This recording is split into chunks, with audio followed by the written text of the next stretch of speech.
was a beautiful autumn day, and Lou was looking for some leaves to add to her leaf collection. There were a lot of leaves on the ground at this time of year. There were yellow ones, brown ones, red ones, oval-shaped ones, and pointy ones too. Whenever she saw a leaf that she liked, she would pick it up and put it into her special bucket. Lou loved collecting things, especially leaves. After some time, she reached the entrance to the forest, and there, through the gate, she saw some very exciting-looking leaves scattered along a windy path. She would love to have those leaves. However, she wasn't sure she was supposed to go through the big gate into the deep forest. She'd heard stories of strange things living there. She thought for a while and decided she would hop over there quickly, grab a few leaves and come straight back again. Lou was so excited. She was surrounded by wonderful leaves. There were pink ones, gold ones, purple ones, multicolored ones, and even spotty ones. Lou filled her bucket with as many leaves as she could. But when she turned to go back home, she realized she was lost. Suddenly, the forest seemed very big and dark. She felt small and lonely. She had a strange feeling she was being watched. Just then, an acorn hit her on the head. "Ouch!" she said. She looked up to see where it had come from.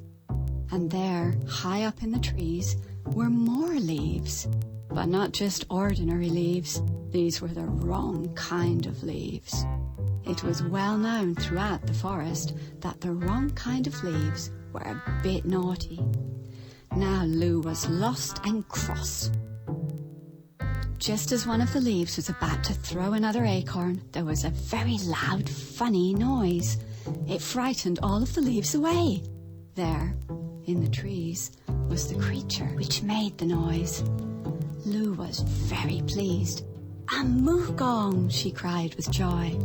She'd never seen a moogong before. Only the luckiest people got to see them. The moogong offered to give her a ride home. Lou clutched her bucket tightly as the moogong took her all the way out of the deep forest.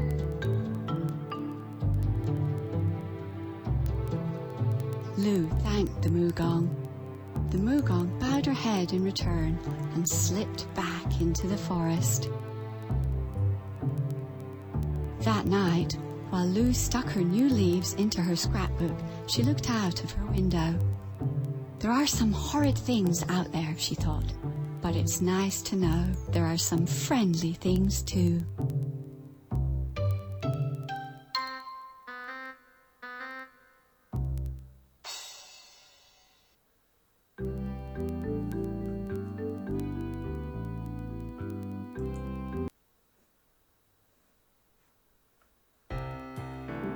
One morning, everyone was quietly enjoying their breakfast when suddenly Gumpus crashed in through the roof.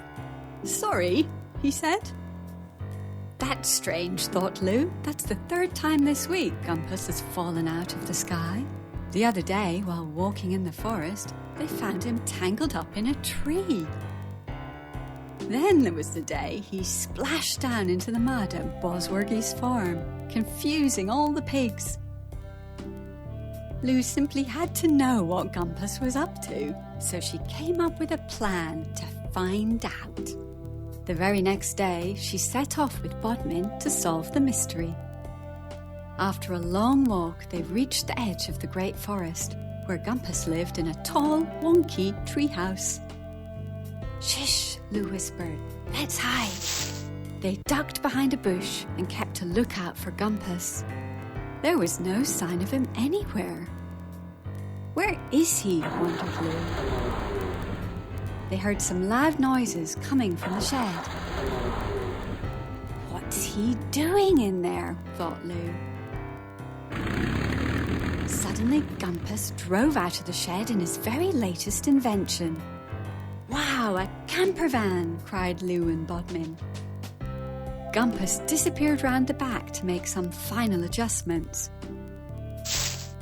Bodman darted off toward the van and jumped in. Eek, cried Lou, come back. She chased after him. Come on, Bodman, we shouldn't be in here, she said. Gumpus got into the driver's seat, totally unaware that he had 2 stowaways on board. The van transformed into an airship and started to rise up into the air. We're flying, said Lou.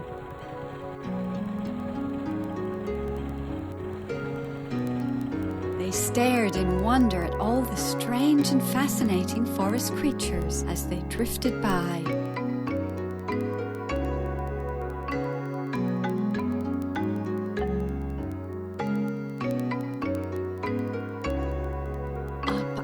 Up they went,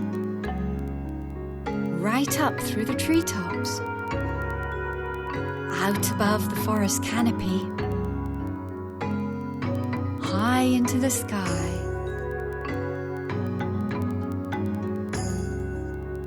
But then,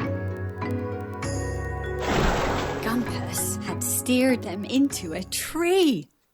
Not again, sighed Gumpus. He noticed some owls on a nearby branch. Could you please give me a push? He asked. The owls stared blankly. They didn't understand a word he said. Gumpus was about to jump out with his parachute when he discovered Lou and Bodman. We're really sorry, said Lou. We got here by mistake. Well, never mind, said Gumpus. We've got to get you children home. Oh, wait, he said. I tried to get the owls to help, but I can't speak their language. Hey, Lou cried. I can speak owl. She asked the owls if they could help. Righto, said the owls. With a quick flippity-flap of their wings, they stomped on the roof of the van until it came free. Lou thanked the owls, and they all waved goodbye.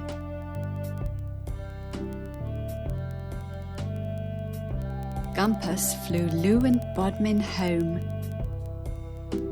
just in time for tea.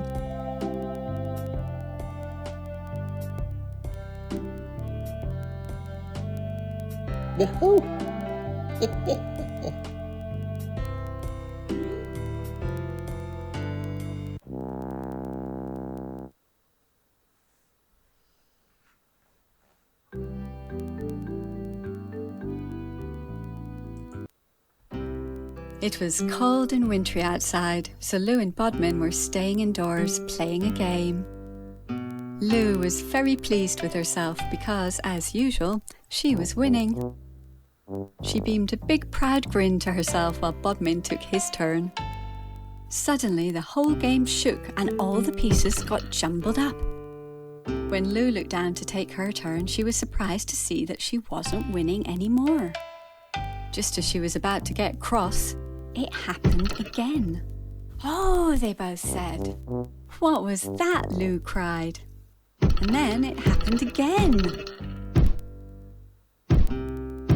Lou moved the rug to see what was going on. There was something under the floorboards. Then, a funny thing popped up.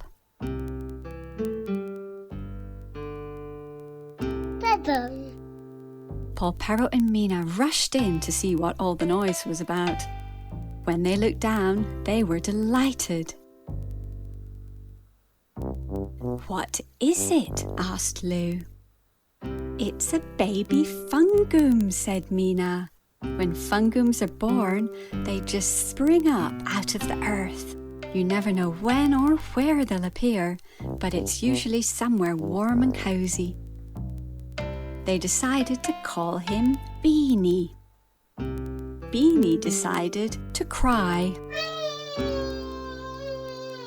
Paul Parrot and Mina sprang into action, desperately trying to make Beanie happy. Baby Fungooms need lots of love and care until they're ready to leave the earth.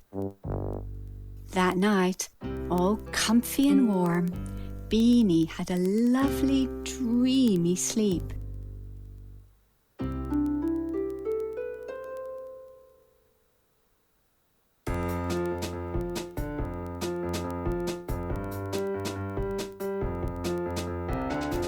Over the coming days, Lou and Bodman had lots of fun playing with Beanie.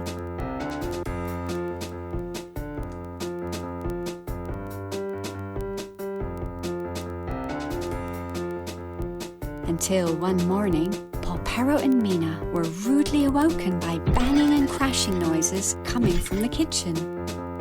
Beanie wasn't in his hole. The funny thing about baby Fungooms is that when they leave the ground, they are very, very bouncy.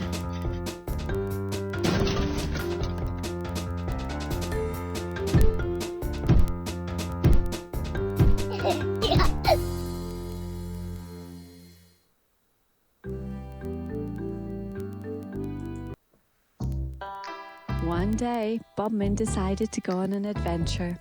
The problem was he didn't yet know how he was going to get there. At first, he thought he might go on his skateboard. But skateboards can be slow, so it could take too long. Then he thought he might go by bicycle, but he hadn't had much practice on his bike, so it could be a bit wobbly. Then he thought he could bounce there on his hopper. But he'd just eaten his lunch and was worried all that bouncing might make him feel sick. He thought he might go by car, but then he remembered that he hadn't learned to drive yet because he was too young. He could fly by aeroplane, but planes have lots and lots of buttons and he didn't want to press the wrong one.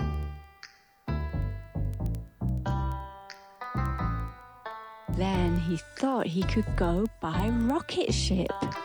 That would be exciting, but rockets are very fast and he might end up going all the way to the moon, which would be far too far away.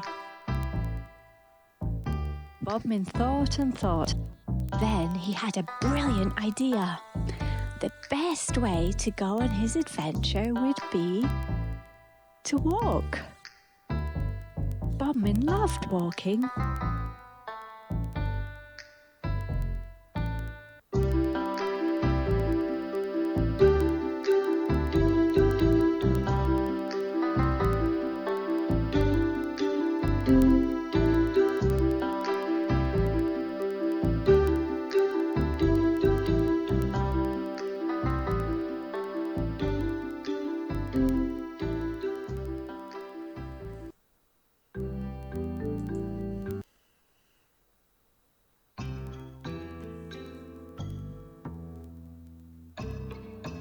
One evening, Polperro was making carrot cake when he heard a noise at the front door.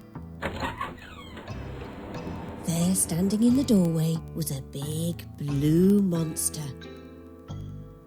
That's funny, he thought. You're not supposed to be here. The monster looked a bit sad.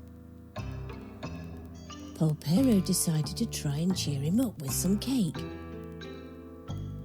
The monster shoved the whole cake into his mouth, plate and all. He did enjoy the yummy cake, but it didn't seem to have cheered him up.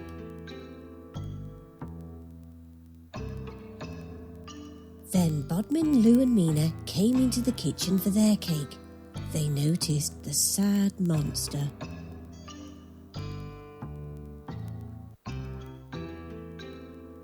They all wondered what might make the monster happy. Lou let the monster have a go with her game.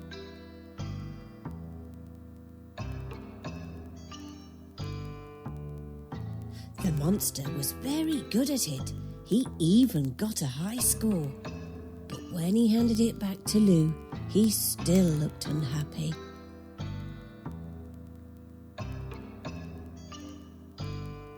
Bodman gave the monster his teddy. But after he played with it, he still seemed sad. Mina thought for a while and then had an idea. "There's only one thing for it," she said. "He needs a hug." They all gave the monster a lovely, big, squeezy, snuggly hug. A huge smile grew on the monster's face. A hug was just what he needed.